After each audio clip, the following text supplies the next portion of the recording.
So I would say you can finish to grab your drink or your last snacks. And yeah, looking forward to your presentation, Karsten. Thanks, Andrea.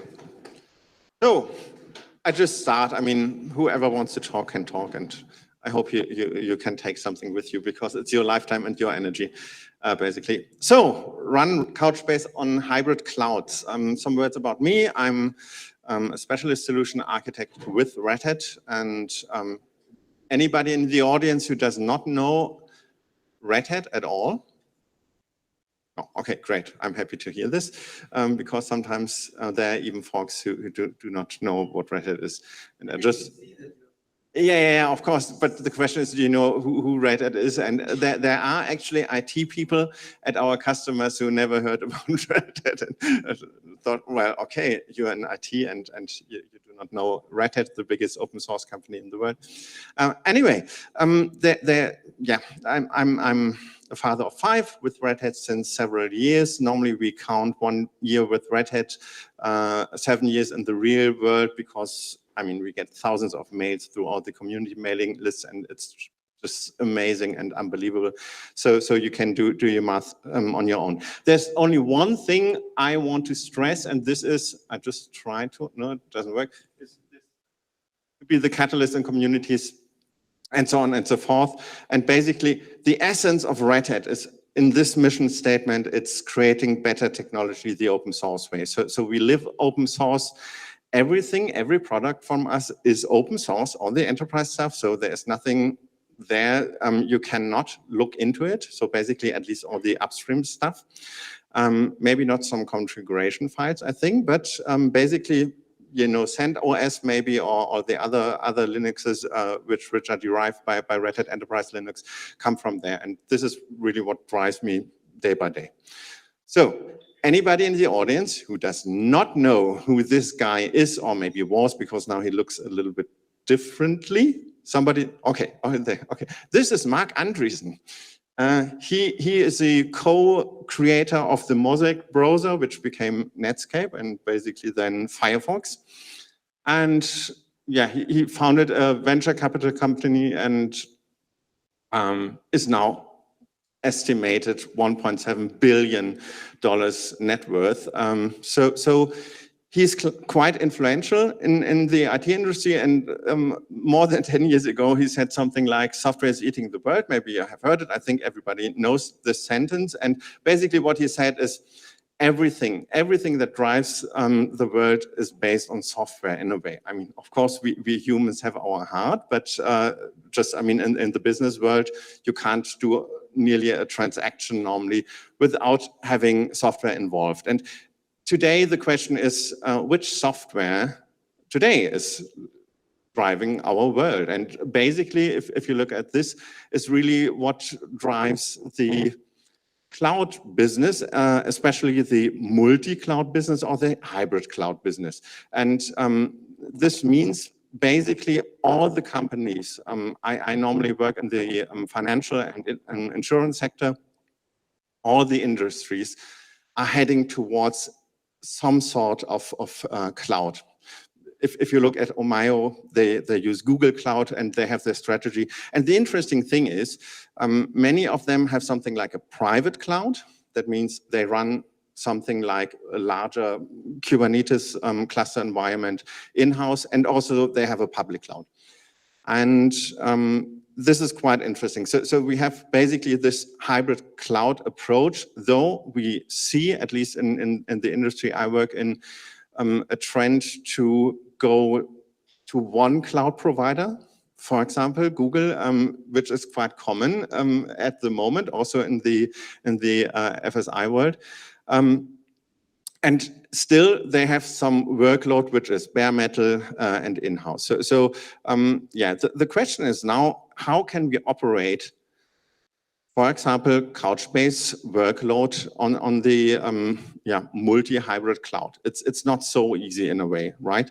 Because somehow, if you, for example, look at the Kubernetes versions you could have, they could differ. If you decide to run Couchbase, for example, on Kubernetes, then you will easily see that the public cloud providers use different versions, different patch levels, and so on and so forth.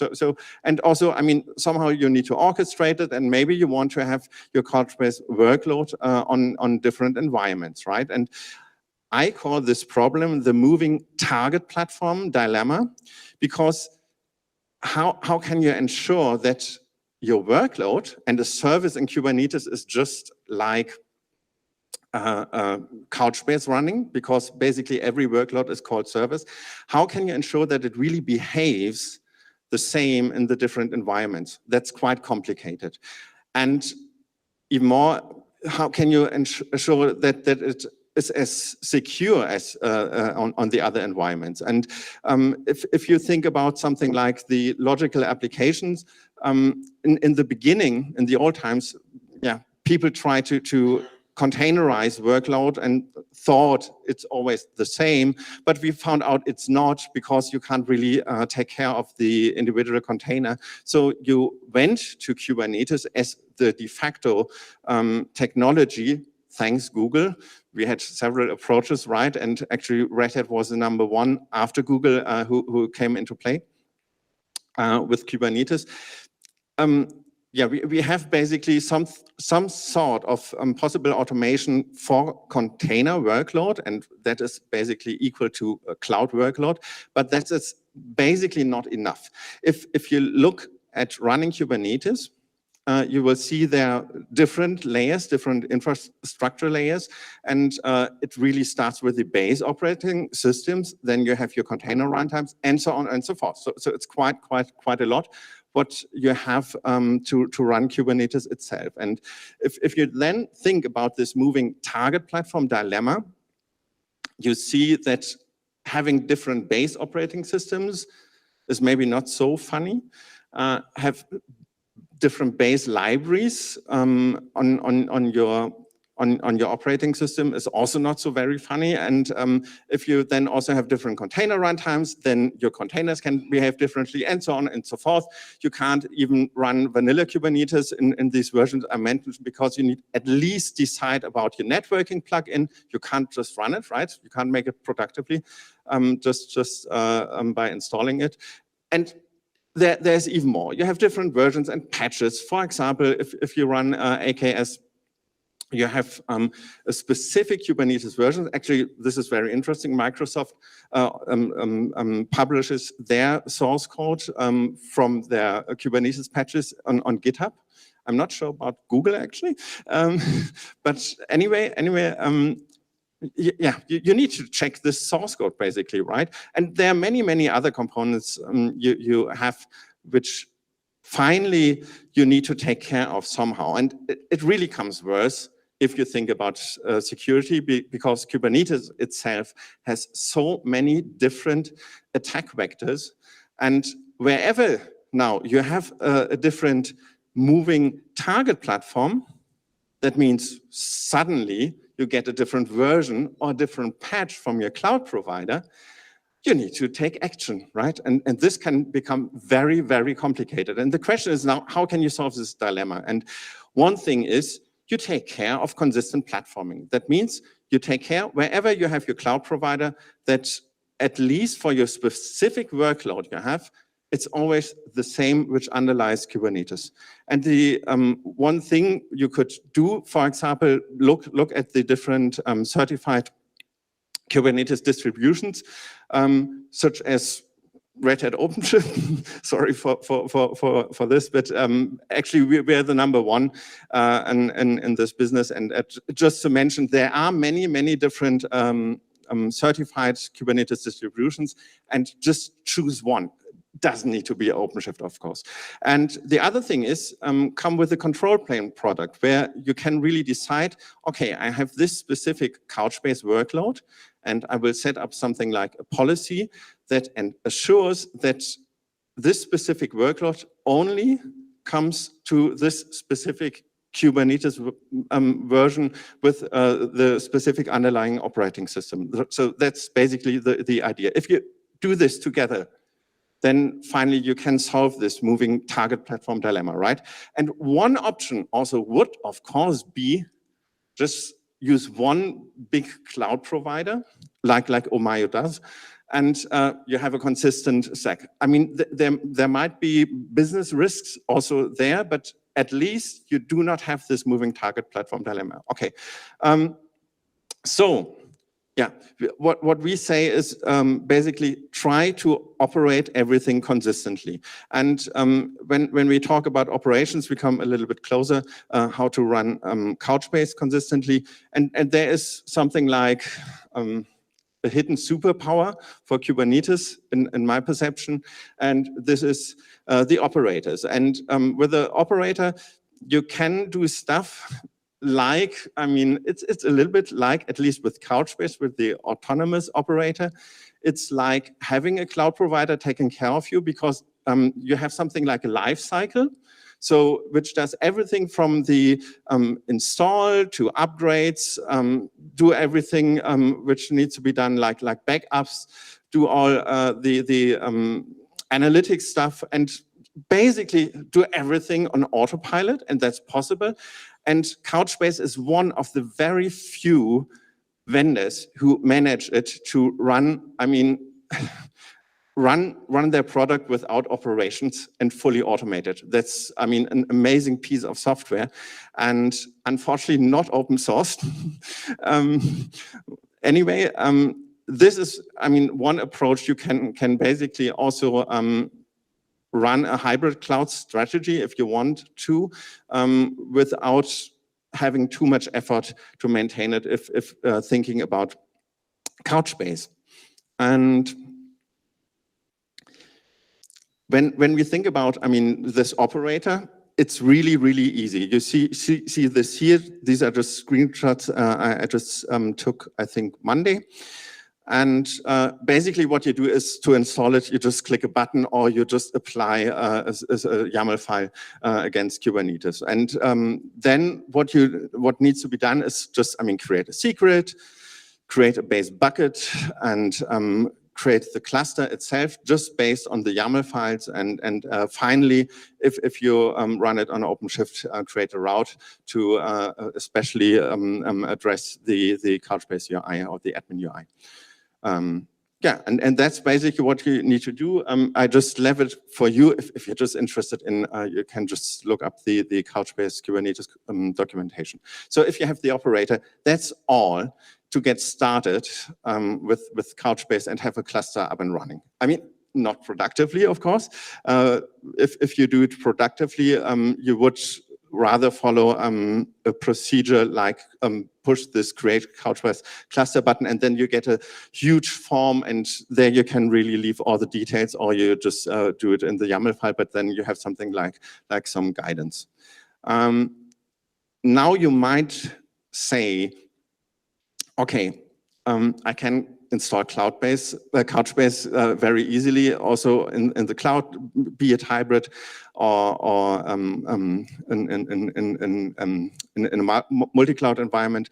But actually, what I really want to do is have my Couchbase workload spread over multiple environments and automate all this stuff. And for this, there is a project called Open Cluster Management, and it's quite a nice story behind it, because when Red Hat and IBM merged, to say so, IBM decided to move one product, which was their multi-cluster management product, to Red Hat.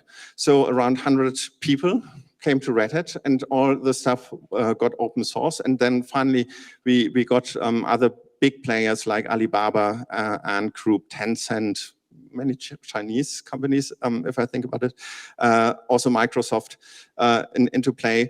And the idea is you have something like a hub cluster, meaning a Kubernetes cluster, and this cluster takes care of registering other Kubernetes servers, and also takes care of placing workload to these servers. So basically, it's like the managed clusters subscribe to it, and push information back, and the hub cluster then takes care of rolling out workload to the specific managed clusters. And this is nice, right? But it really gets much nicer with so-called add-ons. You could also create your own add-ons, but two very important add-ons are one, the policy add-on, which allows you to run policies upon your clusters, and the application add-on that allows you to fully automated deploy applications on your multiple clusters. And these policies are really, I mean, a very nice approach. For example, you have something like you have specific demands on your Couchbase workload, and you say, okay, we can only do this on these specific clusters.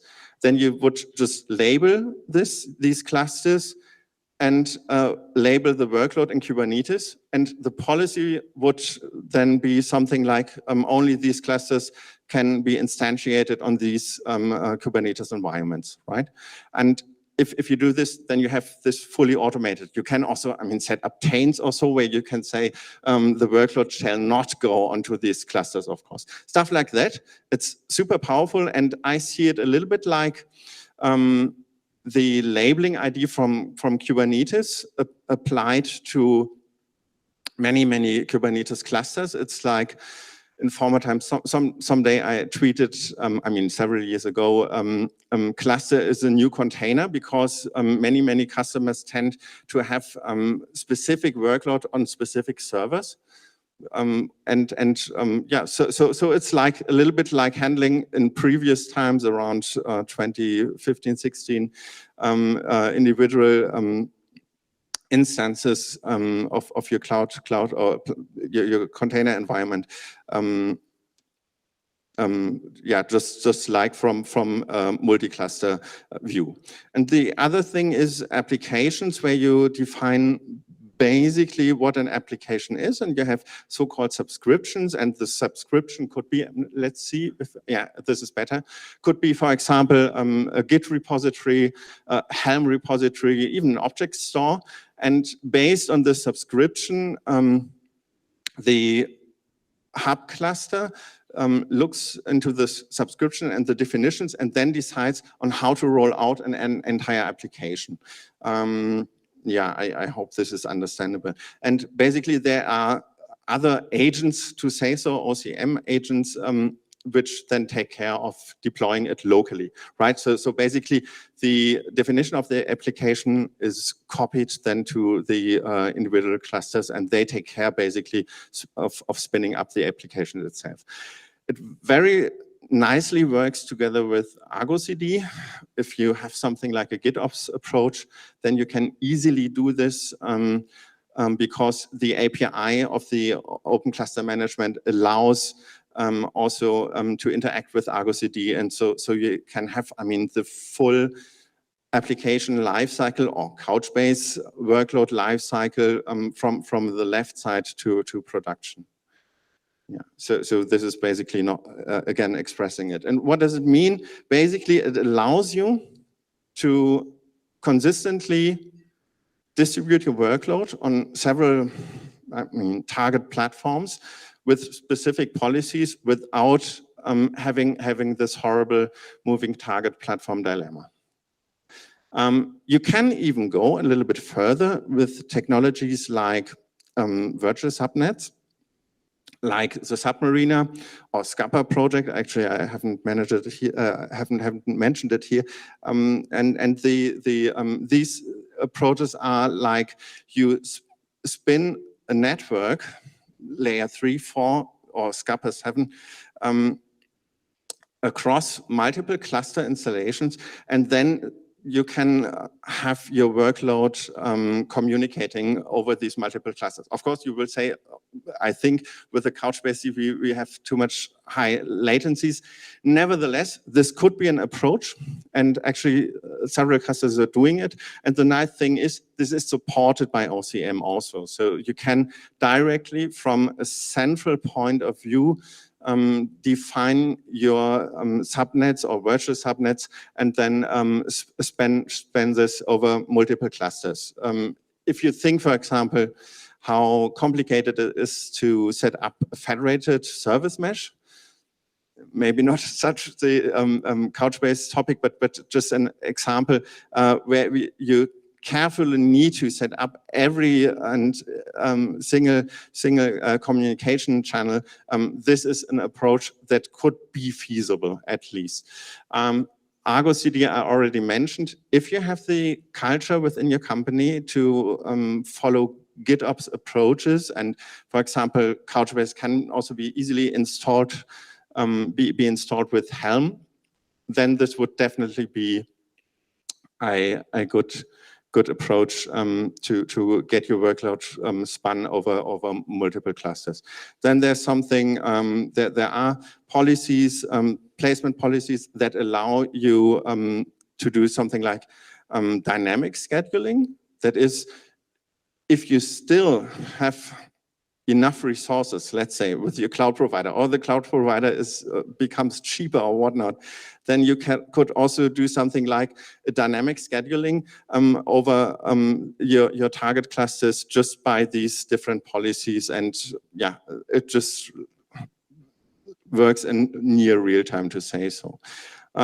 So what's the gain, basically? These are the mandatory marketing slides and sentences. So basically, if you do this, you reduce your complexity, and actually what you do is you have consistent and secure operations. Basically, if you follow this approach with a consistent underlying stack, to say so, and also some sort of multi-cluster management, you can be very quick, especially with the Couchbase operator in the sense of deploying stuff and get it up and running. I mean, it's not near as quick, of course, as if you use a cloud provider directly, of course, because it's already there, but you're very fast. I mean, if somebody wants to join me, I just can show you how quick I can set up a Couchbase cluster. I mean, it's nothing. It's laughable. Of course, maybe the harder stuff comes when you go into the details and you need something which is in the near real-time scale also.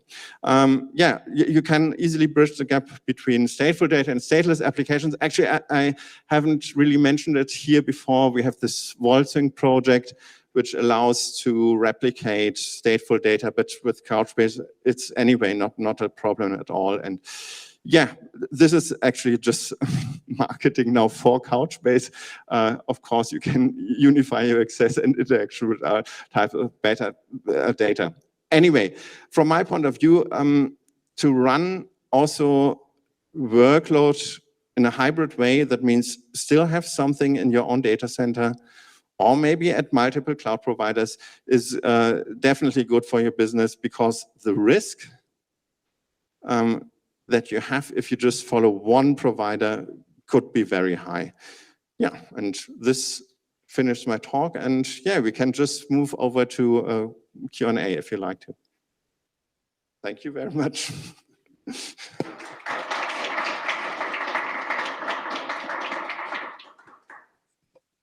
Questions? Okay, thank you.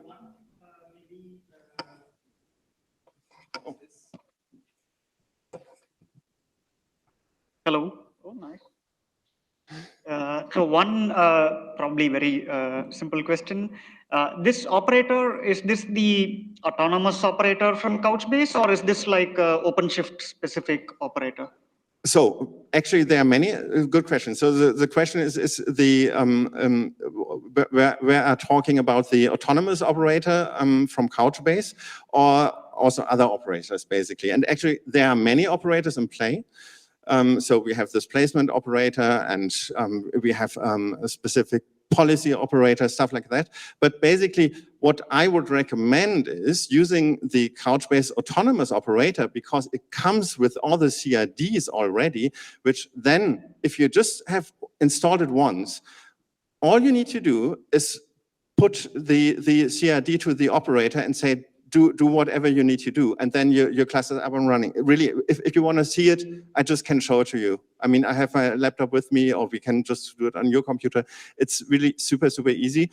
And the idea is basically, if you now have this Couchbase operator, which also, I mean, is derived by a CRD, basically it's always like extending Kubernetes itself. Then you can use it from a higher level, like let's call it the multi-cluster operator, which doesn't exist, but just to make it simpler.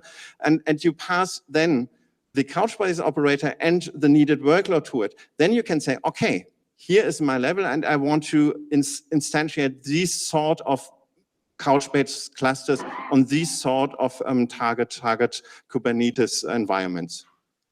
Does it make sense? Yeah. Okay. Thank you. Any more questions? No, I'm here. They're not. Thank you.